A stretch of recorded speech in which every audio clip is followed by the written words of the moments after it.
Patrick from Sasquatch in the Wild. This is the first story I'm going to tell you about that I talked about before. I was going back and forth trying to decide which way I wanted to go with it first. This happened in 2021. I thought it was 2 years ago. It turned out to be 4 years ago. Boy, craziness. But 4 years ago, Darla, myself, and Jim went out to that location. We've been there just about every year.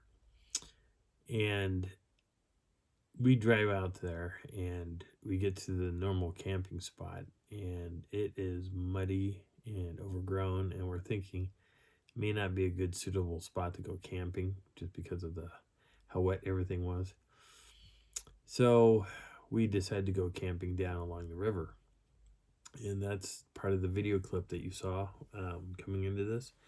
That was right outside our tent, literally right outside our tent. When we set up our campsite, Darla and I were really close to the river. Jim was a little further down from us. And we set up our little camp thing. We were pretty well good to go. We went hiking. We showed up there. I want to say it was I think we were there Friday and Saturday night, and we came back on Sunday. And this was in August. It was still pretty warm. But the first day we went out, we kind of like hiked around, and Darla pretty much stayed back at the campsite. She couldn't really get up and walk too far. And, that was okay with her because she could just sit back and read, and because that's usually what she likes to do. Jim and I, on the other hand, we went hiking, and we hiked out to the original location that we would be at, and then we cut back through, and we started to discover some interesting things. And that's when we really discovered that there was a whole lot of destruction going on. Like, something was really not happy. And it wasn't because we were there. It was because somebody else was. And there's a lot of people that hunt that area. They hunt it a lot. And this is their hunting grounds. They've been here a lot longer than human beings have. And yet we like to come in and ruin things for other people, or humans like to come in and ruin things for other people. I just say we because that sounds like me. When we show up, we're taking photographs of everything, and I'm going to show videos through this. So I'm going to do a countdown when these videos are going to start, and you're going to see video footage that we had done.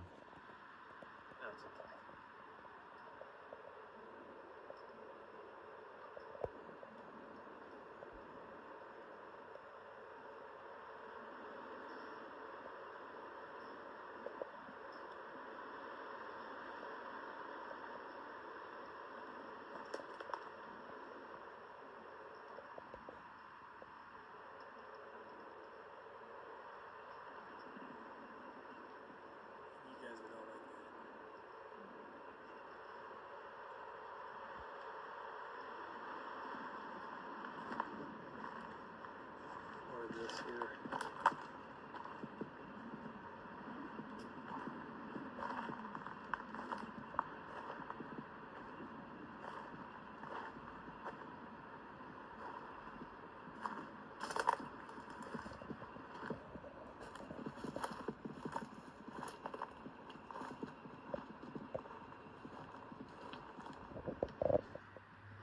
Even if this isn't Sasquatch related, it still is kind of cool looking. Because you always have to wonder what it really is. Because no one's ever around to watch him do it. Do I think man can make this? No. And do I think, that's interesting. Do I think this is something other than man? Yes. I may not go into details on it.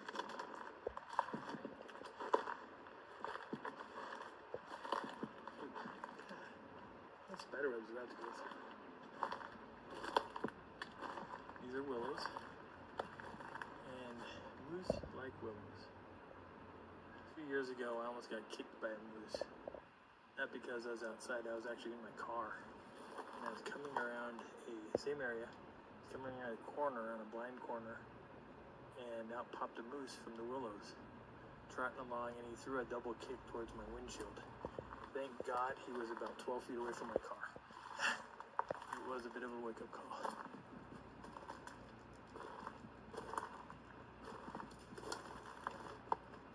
This is intriguing stuff. Now, you've probably seen what looks like an X. It's not in the background, that's not an X. The log is offset for probably about 3 or 4 feet. Not everything in the woods is an X either. Leaners don't always make X's, but usually have one planted tree and one that was brought in. That kind of looks like an X right there. But I'm not going to point fingers because that drives me crazy. Alright, I'm killing this video. I finally figured out frame rate stuff on my cell phone that I can change the frame rate on videos.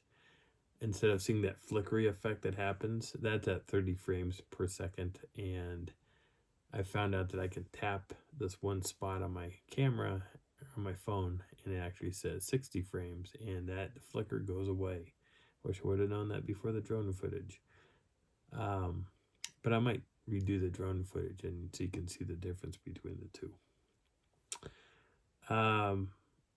But we were hiking back, and we found, that's when we started really seeing some interesting tree breaks. Now, I had seen those prior, and the videos I'm going to show coming up on Sunday, you're going to see a lot of the same stuff, because some of the stuff on the ground is weird. There's an area that you'll see a series of branches that have been laid out, kind of like a path, kind of like a sidewalk, going down into the woods.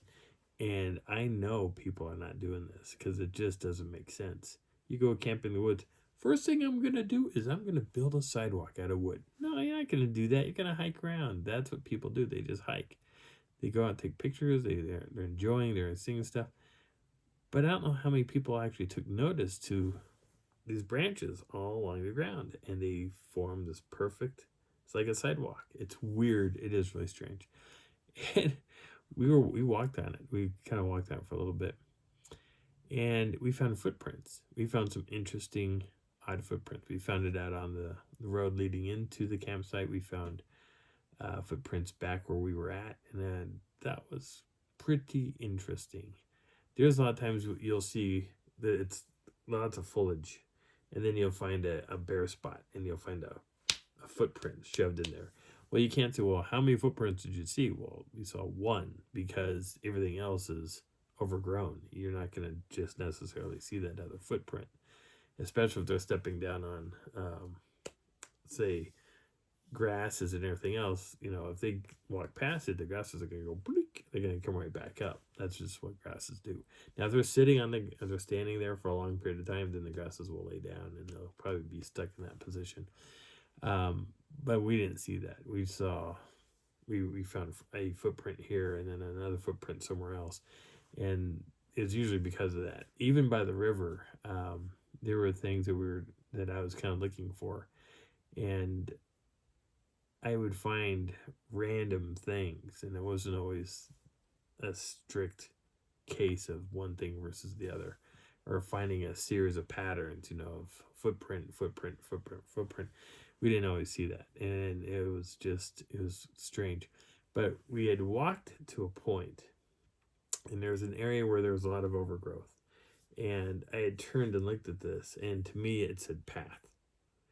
Jim looked at it and he goes, I'm not walking down that. And I said, I'll go down it. You stay here. He goes, okay. So he stayed there, and I walked towards this hill. So as I'm walking back, there's a lot of foliage that I'm walking underneath. And I get to this really strange spot, and it is strange. There's like a section of land that, imagine if you drew a Y, and you laid that Y down, and then you see it how it splits off. I'm walking down the long part of the Y, right?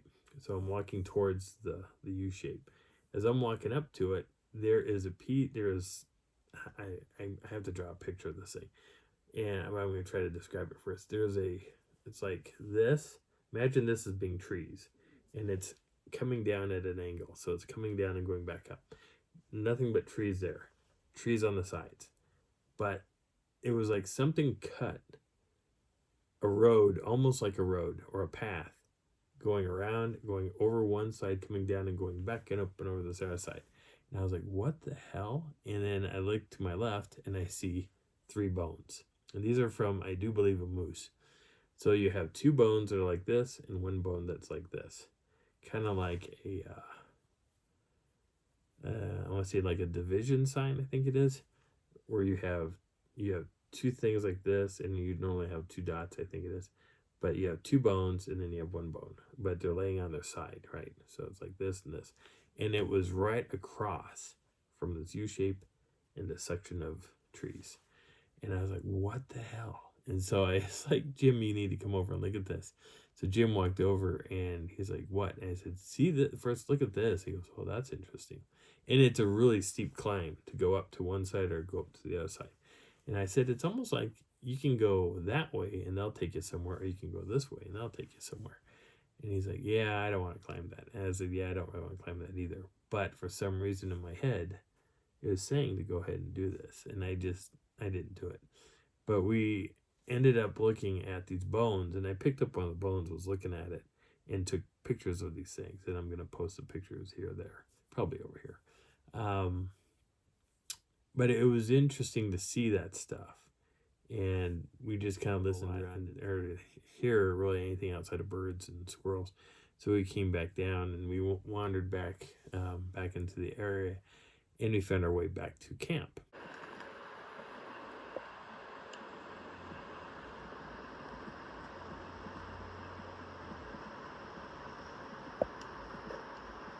And it was a pretty good hike. I think we were gone for maybe an hour, maybe 2 hours. Get back, and Darla and we were all talking about it, and I was showing her pictures of these bones and stuff. So we ended up, I think, eventually eating like dinner or something, and we ended up going to bed. Now, the first night, nothing really happened. The second night changed. So Jim's in his tent, and in my tent, we're not using the teepee. We're using my square tent, which this tent goes up real fast. It's like, I think you can have the tent built in like, I want to say 90 seconds. It's really crazy fast. So Darla's cot is, both our cots are facing roughly the same way, but my head is facing over here and her head is facing more towards the river. And it's pretty quiet. You could hear the water running just like what you heard before. I may even play that in the background of this so you can hear the water as I'm talking about this. I'll bring down the volume. But as we're sitting there, or as I'm laying there, Darla goes to sleep. Bang, she's asleep. Jim's asleep. I can hear him snoring, Darla's snoring. And I'm laying there. And I pulled my sleeping bag over, and I have my audio recorder in the wall of the tent. I thought it was running. I don't think it was running at the time, but I was playing my video game on my iPad. And about an hour into it, I get hit. I get hit by something, and it hits my cot. So all of a sudden, it's like a really hard hit, and I was thrown forward. I thought I was gonna flip out of my cot. I was like, "What the hell?" I was like, "What?" I thought, did I have it twitch? I get up, I'm listening. I don't hear nothing outside. I hear nothing. I'm like, what the heck? So I tried to recreate it. I grabbed the cot and I'm doing this number. Now all the windows on my tent are closed. We have the rain fly over the top of it, and that thing's tight. There's nothing peeking in. Now that cot or that tent, I can rip out the floor if I want to, and it could be exposed to the earth. Now, I didn't do it on that. I had left it in there. So I was like, well, that could be nothing. And so I was just see if it happens again. So I get nestled in there, and within 15 minutes, another hit. And I was like, what in the... So I get up, and now I know I've been hit. That the cot was being struck. And I'm like, what? And so I'm listening intently to see what this is. And I don't hear it. I know you gotta be out there. I know you're out there. I said, something's hitting me. And I'm watching Darla. She's not getting hit at all. And I don't hear anything happening with Jim, but I'm getting hit. My cot is getting struck pretty hard. And I'm thinking, moose now? It wouldn't be a bear because I'd hear it. It's not a mountain lion. Mountain lions don't typically hit a cot in a tent. This is a direct, like, come on, get on out. Come on, we're out. I'm out here. I don't want to see you type of deal. And I was thinking, okay, you hit me one more time, I'm going to have to go to the bathroom. And I wait. So I just kind of sit there and I wait. And now I can hear, like it's coming around the tent from the other side to me. I'm like, oh, here you are. And I could hear him coming around, and he gets behind me, and he does a hard hit, and he goes, yeah, I heard him run. And I was like, okay, now I have to pee. So now I unzip the sleeping bag. I throw my shorts on, throw on a t-shirt, put my shoes on. And I started unzipping the tent. Dolly goes, what are you doing? I said, I have to go to the bathroom. She goes, okay, when do you get back? I have to go. I said, okay. So I get out, and I walk back my direction into the darkness. I have a headlamp on, and I walk back, and I said, I know you're back here. I know you're here. And I walk back into the darkness, and I'm in the trees. I am probably about 50 to 75 yards away from the campsite. And where I'm at, it's pitch black. Yet I can hear the river. I can kind of see the tent, but I'm in total darkness for the most part. I'm like, okay, kick down my light just to be on the safe side, make sure there's nothing else like a threat, like a bear, moving around in the area. I do my business. I come walking back out, and I'm slowly listening. I'm looking at all the trees along the river because there's trees going from where we're at to this little area on the other side, and these are big trees. You could walk across them, but they'd be slick. So I'm like, all right, I'm thinking he's traveling across those logs. I don't think he's going over to the main forest. I think he's crossing the logs, and he's over there. So I get back, and I said, are you hearing something? And I said, I don't really know. I didn't want her to know that I was getting hit to come out. So I went ahead and there was a little bug that I just saw fly past me. But I didn't want her to know that, yeah, there might be something out here. Not right off. So I said, no, I'm just curious about stuff. She's like, okay. So she goes off. We have a tent designed for like a little bathroom for her. She goes off to that, and then she comes back, and I said, are you hearing stuff? She goes, no, I'm not hearing anything. But she said, no, you should go sleep. And I said, yeah, I'm going to go sleep. So she goes into her cot and gets nestled up. I close the door. I get into my cot, nestle up, turn off the light. I thought I turned on my recorder at that moment, but I thought it was still running. No idea if it was turned off or not. I looked at it, looked like it was still on. Put it back in its spot. And I'm laying there. About, I'd say, so about 30 minutes later, I hear Darla snoring. Jim he's away from us, but I can hear him snoring. I start to hear thump, thump, thump, thump, thump, thump, thump, thump, thump. And he was crossing the log to get back to us. As he's coming around, I hear this, sounds like a drum. Sounds like a really big, bassy, like where you have a head stretched across the top. Not like on the conga. You have like a large head stretched across a shell, and there's no bottom head. And the sound that comes off of it is like a bow sound, almost like a gong, but it's a drum. And I was like, what the hell? And the very next thing I heard was, arr. And I was like, that's a first. I've never heard that and I was hoping I had that recorded on my recorder. But there was a like he was not happy that they did that because they called him back. And it was one of those weird moments where I was like, they just told him to come home or come back, leave him alone. And I heard thum, thum, thum, thum, thum, thum, thum, back across the thing. I could tell where he was going. And like on the last video when I was playing the drum and I was explaining where the sounds are going, he was going back the same direction where the single drum sounds were coming from. And I was like, okay, so he's over there. There's a group dedicated on that side of the river. There's a larger group dedicated on this side of the river.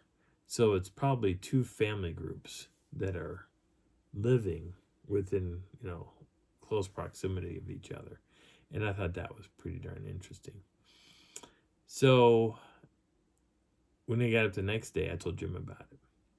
He's like, I didn't hear anything. I said, yeah, I kind of guess you probably didn't hear it. It says that he wears a really heavy blanket thing on his, I don't know if it's so much a sleeping bag, but he sleeps underneath this thing. And I think that deadens out sound. I don't think there's a whole lot of sound passing through it. So he may not hear this stuff that's going on. Because a lot of times he throws that over his head and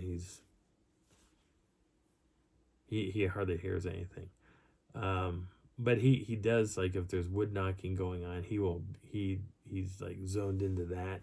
But there's not a whole lot of on that day he didn't hear anything that was going on that night. So he found that interesting, and we looked around that day when we got up and roamed around. We looked.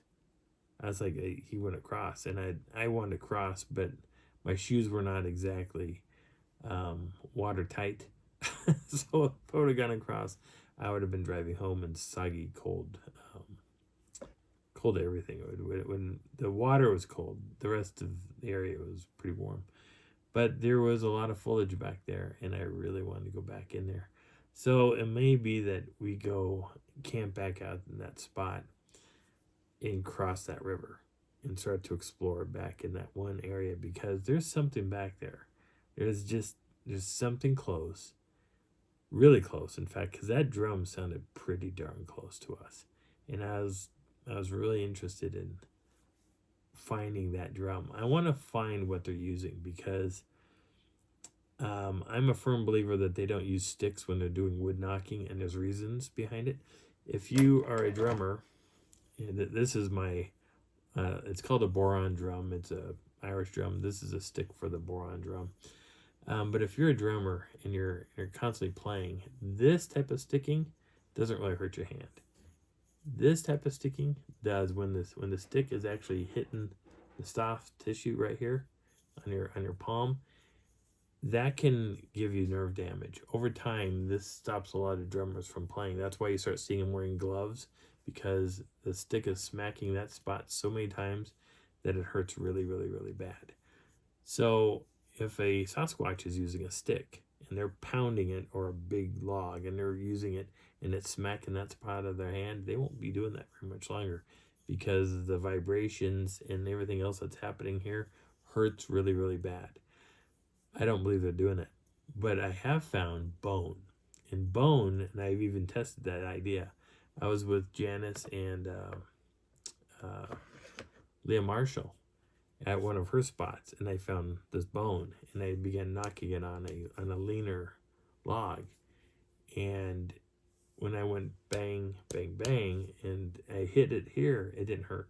There was no pain whatsoever. And I didn't have to hit really hard. And that knock, we got a response within literally like 30 seconds of me doing it at 11:15 in the morning.